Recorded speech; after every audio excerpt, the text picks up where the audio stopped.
YouTube चॅनलमध्ये आपणा सर्वांचं पुन्हा एकदा सहर्ष स्वागत.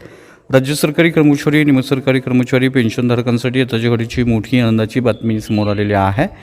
फेब्रुवारी पेड इन मार्च पगारासंदर्भात शासकीय कोषागार कार्यालयाचं अतिशय महत्त्वपूर्ण असं परिपत्रक ज्ञापन निर्गमित झालेलं आहे.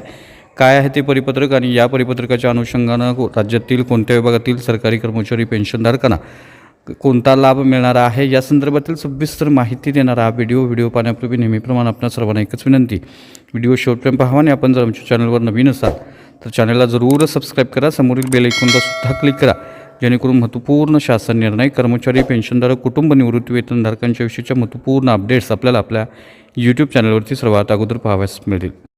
आपण स्क्रीनवर पाहताय दिनांक 18 फेब्रुवारी 2026 रोजी निर्गमित झालेलं शासकीय कोषागारातून तातडीनं काढावयाचं ज्ञापन निर्गमित झालेलं आहे. राज्यातील अनेक सरकारी कर्मचारी, निमसरकारी कर्मचारी, पेन्शनधारकांच्या फेब्रुवारी पगारासंदर्भात आपल्या यूट्यूब चॅनलला कमेंट्स प्राप्त होत होत्या आणि फेब्रुवारी पेड इन मार्च पगारासंदर्भातलं हे महत्त्वपूर्ण असं ज्ञापन आहे.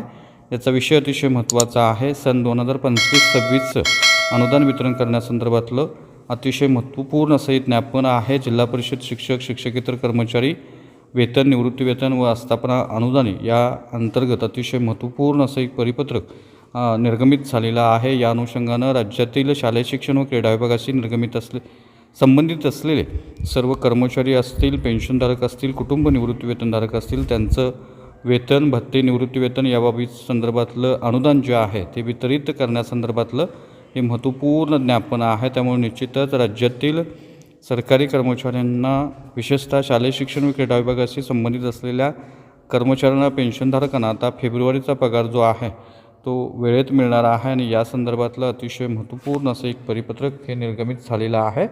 वितरित केलेल्या तरतुदींमधून माहे फेब्रुवारी 2026चं नियमित वेतन, सेवानिवृत्ती वेतन, नियमानुसार देय, महागाई भत्ता, फरक, वैद्यकीय देयके, लोकायुक्त प्रकरणं, न्यायालयीन प्रकरणं व नियमोचित थकीत देयके यथानियम अदा करण्यासंदर्भातले आदेश जे आहेत ते देण्यात आलेले आहेत. सेवानिवृत्ती वेतन व सेवाज्येष्ठतेनुसार सेवानिवृत्त कर्मचाऱ्यांचं अंश राशीकरण व उपदान अदा करण्यासंदर्भातल्या सूचना देखील देण्यात आलेल्या आहेत. त्यामुळे निश्चितच ही महत्त्वपूर्ण आणि आनंदाची बातमी आहे असं आपल्याला म्हणता येईल. तर हा होता अतिशय महत्त्वपूर्ण व्हिडिओ, महत्त्वपूर्ण बातमी, फेब्रुवारी पेड इन मार्च पगार पेन्शन संदर्भातली अतिशय महत्त्वपूर्ण बातमी. अशाच महत्त्वपूर्ण बातम्यांसाठी, रोजच्या महत्त्वपूर्ण शासन निर्णयासाठी चॅनलला जरूर सबस्क्राईब करा. व्हिडिओ आवडल्यास लाईक करा, शेअर करा. आपले काही प्रश्न असल्यास नक्की कमेंट करा. धन्यवाद.